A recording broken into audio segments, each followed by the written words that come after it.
मैं Suresh Chandra Jat, assistant professor भूगोल, राजकीय महाविद्यालय वेर में कार्यरत हूँ। और आज हम चर्चा करेंगे भौतिक भूगोल का फर्स्ट टॉपिक है पृथ्वी की उत्पत्ति और उससे संबंधित विचारधाराएं, परिकल्पनाएं। पृथ्वी की उत्पत्ति कैसे हुई होगी, कहाँ से आई, इतना विशाल जो भू आकार है ये कैसे बना होगा, सूर्य कितनी दूर है, चंद्रमा कैसे बना होगा,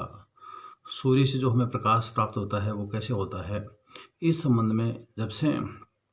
मानव ने जन्म लिया है तब से ही वो इस मामले में लेके जिज्ञासु रहा है। और पुराने समय में कुछ हद तक धार्मिक अवधारणाओं के आधार पे या धार्मिक जो आडंबर थे उनके आधार पे उन्होंने मान लिया कि शायद ये हमें भगवान ने एज ए गिफ्ट किया है। लेकिन जैसे जैसे मानव की विचार शक्ति बढ़ती गई और विज्ञान संबद्धता बढ़ती गई तो उसके साथ साथ ही ये विचार उत्पन्न होने लगे कि कहीं ना कहीं ये पृथ्वी कोई वैज्ञानिक परिघटनाओं का या जो फेनोमेनाज है उनका कोई प्रत्युत्तर है, शायद इसी प्रकार से ये बनी होगी। लेकिन उसमें भी कि ये किस प्रकार से बनी होगी, तो सबसे पहला जो प्रयास किया वो किया इमैनुअल कांट ने, जो एक जर्मन के दार्शनिक थे। उन्होंने अपने विचार 1755 में दिए। उससे पहले मैं एक बात और कर लूँ कि जब ये विचारधाराएं आई कि पृथ्वी कैसे बनी होगी और ये पृथ्वी किस आकार की होगी, अंडाकार है या गोलाकार है या किस प्रकार से है, या फिर पृथ्वी सूर्य के चारों ओर चक्कर लगा रही है या सूर्य पृथ्वी के चारों ओर चक्कर लगा रहा है, या फिर सूर्य इतना विशाल है इसमें इतनी जो ऊर्जा आ रही है वो कहाँ से आ रही है। इन सब बातों से ये तो बात थी कि कहीं ना कहीं ये वैज्ञानिक जो घटनाएं हैं उन्हीं का परिणाम है। पृथ्वी और ब्रह्मांड की उत्पत्ति कैसे हुई, हम दोनों को एक साथ लेकर चलेंगे, क्योंकि जहाँ पर ब्रह्मांड की उत्पत्ति होती है उसके साथ ही पृथ्वी की उत्पत्ति होती है। और पृथ्वी की उत्पत्ति की जो विचारधाराएं हैं वही ब्रह्मांड की उत्पत्ति से संबंधित विचारधाराएं हैं। तो पृथ्वी की उत्पत्ति कैसे हुई इस संबंध में दो विचारधाराएं हैं। एक विचारधारा है एक तारक और दूसरी है द्वितारक, जिसमें सबसे पहले एक तारक वाली विचारधाराएं आती है और उसके बाद में ये लगता है कि एक तारक, यानी कि एक तारक से यहाँ पर मतलब है कि सभी जो सूर्य और सारे जो ग्रह और उपग्रह बने हैं वो किसी एक ही तारक से या एक ही पदार्थ से या एक ही निमित्त से वो सारे के सारे बने हैं। लेकिन ये विचार आगे चल के जहाँ पर ये बात सिद्ध होती है कि सूर्य किसी अलग मटेरियल से बने हुए हैं और जो ग्रह और उपग्रह हैं वो शायद कोई दूसरे मटेरियल या दूसरे जो पदार्थ हैं उनसे बने हुए हैं। इस आधार पर ये बात रखी गई कि एक तारक से नहीं बल्कि ये कहीं ना कहीं द्वितारक या द्विध जो विचारधारा है उससे शायद ये निर्मित हुए हैं। तो सबसे पहला जो प्रयास किया गया वो इमैनुअल कांट ने किया, जो 1755 में किया। ये एक दार्शनिक थे और इन्होंने कहा कि शुरू में ऐसे आद्य पदार्थ होता है, धीरे धीरे वो इकट्ठा होता है और इकट्ठा होने से उसमें गुरुत्वाकर्षण बल उत्पन्न होता है और वो विशाल आकार लेते चले जाते हैं और एक के बाद एक क्रमशः वो बनते चले जाते हैं। ये एक तरह से देखें तो विज्ञान एक तरह से पहली विचारधारा थी जो धर्म से परे होके और एक वैज्ञानिक विचारधारा थी या एक वैज्ञानिक परिकल्पना जिसको कह सकते हैं वो थी। इसका सबसे बड़ा गुण ये है कि एक तरह से लोगों में जिज्ञासा पैदा की कि हम जो अब तक बात करते आ रहे हैं कि हमें भगवान ने या जो कोई ऐसी देवी शक्ति है उन्होंने हमें ये ब्रह्मांड और सारी की सारी पृथ्वी और सूर्य ये सब उत्पन्न करके दिए हैं, वो नहीं है, बल्कि ये कहीं ना कहीं कोई वैज्ञानिक जो घटनाक्रम है उसी के परिणाम स्वरूप क्रमश से ये चीज़ें सब बनी है। ये एक सबसे बड़ा इसका गुण है कि ये चीज़ सबसे पहले निकल के आई। दूसरी चीज़ वो ये नहीं बता पाए कि ये आद्य पदार्थ कहाँ से आया और छोटे छोटे कण आपस में जुड़ के और किस प्रकार से इतने विशालतम जो ग्रह हैं वो कैसे बन गए। और लोगों ने जब इसके लिए बार बार उनको पूछा तो वो इतने झुंझला गए कि आप मुझे आद्य पदार्थ ले आके दीजिए, मैं आपको ब्रह्मांड की या पृथ्वी की उत्पत्ति बना के दिखाऊँगा।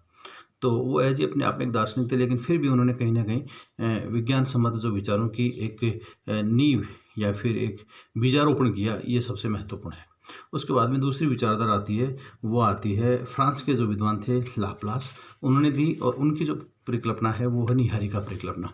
इन्होंने भी कांट की विचारधारा को ही आगे बढ़ाया और यहाँ पर बताया कि जो आधे पदार्थ थे वो धीरे धीरे एक जगह इकट्ठे हुए और फिर वो घूमने लग गए, और वो काफ़ी, जितना आज हमारा सौरमंडल है इतना विशाल आकार उनका हो गया, और आपस में घूमते हुए वो, क्योंकि पहले वो ज्वलनशील होते हैं, गर्म होते हैं, धीरे धीरे ठंडे होते हैं, और ठंडे होने से उनमें अंदर गर्मी बनी रहती है, लेकिन बाहरी आवरण में वो ठंडे होते हैं। और इस दौरान उन्होंने अपने कई विचारों से इस चीज़ को सिद्ध करने की कोशिश की कि अंदर गर्मी है, बाहर ठंड है, तो इस हिसाब से उसमें सल्खें निकलने लगी, यानी छल्ले निकलने लग गए उनमें, और एक एक करके वो छल्ले बाहर निकलते गए, और वही फिर वापस संगठित हो गए और ग्रह बने, और इस प्रकार से 9 छल्ले निकले। ये लाप्लास की निहारिका परिकल्पना है, जो उन्होंने एक्सपोजिशन ऑफ द अर्थ नामक जो अपने 1796 में किताब लिखी, उसमें उन्होंने अपनी ये विचारधारा दी, अपनी ये परिकल्पना दी। और ये एक तरह से इतनी तार्किक रूप से उन्होंने बताया कि जो लास्ट में जो भाग बच गया वो सूर्य है, और आने वाले समय में शायद ये भी धीरे धीरे ठंडा हो जाएगा, और या फिर हो सकता है कि इसमें से और कोई छल्ला निकल के और कोई ग्रह का निर्माण हो सकता है। लेकिन ये विचारधारा इतनी, लाप्लास ने इतनी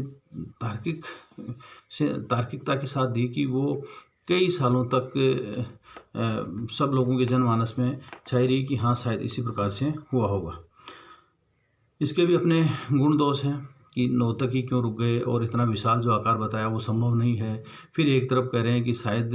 इसका आकार बढ़ता गया तो स्पीड बढ़ती गई, जबकि ऐसा नहीं हो सकता। यदि आकार बढ़ेगा तो उसकी जो घूर्णन क्षमता है वो कम होगी। तो इनका एक तरह से प्रॉपर उत्तर नहीं दे पाए। फिर आजकल जैसे जो बात आ रही है, कोणीय संवेग की बात आ रही है। इसके अलावा यदि हम रॉ मटेरियल की भी बात करते हैं तो सूर्य का रॉ मटेरियल कुछ अलग है, और वहाँ हीलियम और हाइड्रोजन है, जबकि दूसरे ग्रहों की बात करते हैं तो वहाँ पर दूसरे रॉ मटेरियल है। तो ये बात बाद में जो दे तर्क विचारधारा है उसमें ये बात जो है वो फेलियर से होगी। तीसरी विचारधारा है वो है चैम्बरलिन मोल्टानो की ग्रहाणु परिकल्पना। ये रूस, तत्कालीन यूएसएसआर जो था वहाँ के विद्वान थे, और इन्होंने भी एक तरह से एक निहारिका नहीं मानी, बल्कि जो लाप्लास की विचारधारा थी उसी को आगे बढ़ाया, और इन्होंने कई सारी निहारिकाएं जो है ब्रह्मांड में उत्पन्न होना बताया, और वो अलग अलग जो आद्य पदार्थ या जिनको हम एक तरह से डस्ट पार्टिकल्स बोल सकते हैं, वो सारे कहीं ना कहीं इकट्ठे हो गए और झुंड के रूप में, और धीरे धीरे अपनी निहारिकाएँ बनाते चले गए और वो घूमने लगे, और इस प्रकार से एक तरह से इन ग्रहों का निर्माण हुआ। लेकिन ये विचारधारा भी इतनी ज़्यादा सटीक नहीं रह पाई जितनी होनी चाहिए थी, और इसमें भी बहुत सी जो खामियां थी वो रही। इसके बाद में अगली विचारधारा है जेम्स जीन्स और जेफरी की जवारी परिकल्पना। ये विचारधारा अब थोड़ी निहारिका परिकल्पना से हटकर थी, और इन्होंने ये मूलतः सबसे पहले जेम्स जीन्स ने अपनी विचारधारा दी, और उसमें फिर थोड़ा सा जो संशोधन किया वो जेफरीज महोदय ने किया। और इनकी जो परिकल्पना है वो जवार पर आधारित परिकल्पना थी। इन्होंने माना कि पहले से ही ब्रह्मांड में सूर्य नुमा या सूर्य जितने इतने विशाल तारे थे, और वो एक तरह से घूर्णन कर रहे थे, और उनके पास से एक दूसरा तारा निकलता है, और इससे वो इतना नज़दीक से निकलता है कि उनमें ज्वार आता है उन तारों में, और इस वजह से कुछ आधे पदार्थ निकल जाता है उसमें से बाहर, और वो आधे पदार्थ निकलकर ना तो उस तारे के साथ जा पाता है, और ना ही वो उस जहाँ से निकला था उस तारे में वापस मिल पाता है। और इस वजह से जो आधे पदार्थ निकलता है वो थोड़ा सा खिंच के लंबा हो जाता है, और उसमें गांठें पड़ जाती है, और शायद वही कालांतर में एक तरह से घरे बनते हैं, और जो सूर्य बचा हुआ जिसमें से रह गया, वो जो तारा रह गया वो सूर्य बनता है।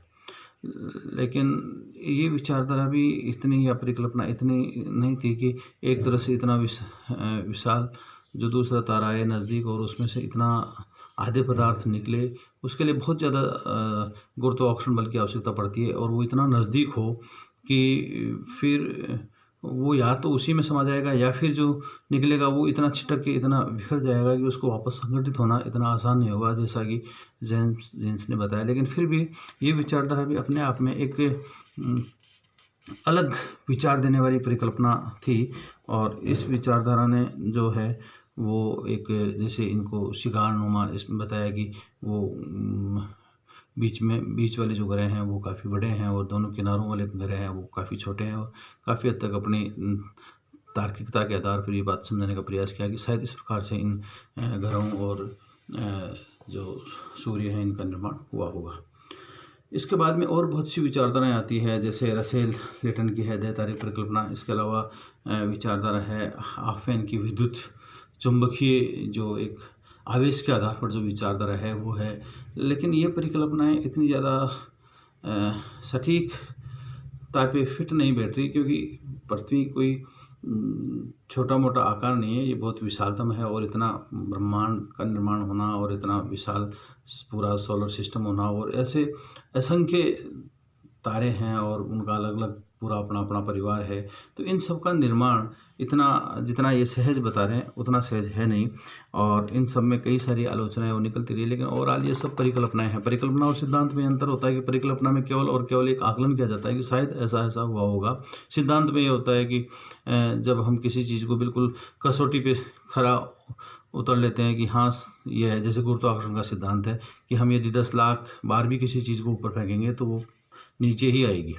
एक बार भी यदि वो इधर उधर या ऊपर की तरफ चली जाएगी तो वो वहाँ पर सिद्धांत नहीं होगा। तो यहाँ पर भी पृथ्वी उत्पत्ति संबंधी अब तक केवल और केवल परिकल्पनाएं हैं, सिद्धांत नहीं है। शायद ऐसा माना गया है कि शायद इस प्रकार से हुआ होगा। इसी संबंध में जैसे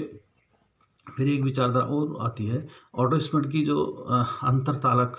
जो धूली परिकल्पना है, जो डस्ट हाइपोथेसिस है, वो आती है। और इसमें भी यही माना गया है कि ये जो आद्य पदार्थ था या डस्ट पार्टिकल्स थे वो शायद आपस में टकराते हैं और उनमें एक बवंडर सा उड़ता है और शायद उसमें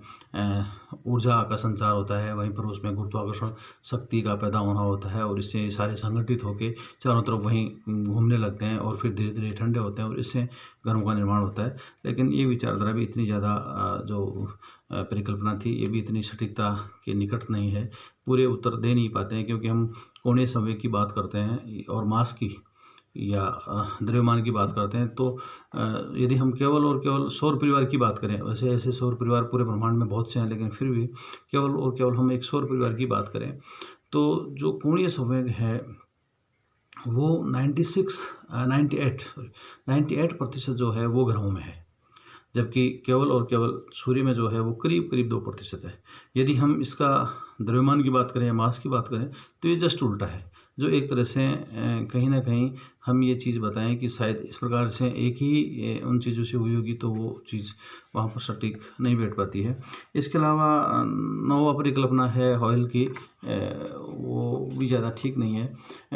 इसके बाद में जो विचारधारा आती है वो आती है बिग बैंग थ्योरी, जो त्रिमैन और इन्होंने जो दी है, बिग बैंग सिद्धांत दिया है और जिसको हम स्फीति सिद्धांत भी बोलते हैं। इन्होंने माना है कि आज से करीब करीब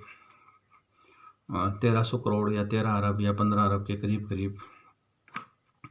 एक महाविस्फोट होता है और एक सेकंड में ही,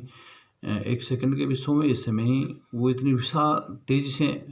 बढ़ता है कि उसमें बहुत सी एनर्जी का संचार होता है और वहीं से सारे आधे पदार्थ निकलते हुए आगे की तरफ बढ़ते हैं और वहाँ से धीरे धीरे फिर वो ऊर्जा जो है वो कम होती जाती है और वहाँ पर जो आधे पदार्थ निकलता है उसमें से सूर्य और ग्रह और ये सब बनते हुए चलते हैं। और आज भी ये माना जा रहा है कि शायद इसका विस्फोट हो रहा है।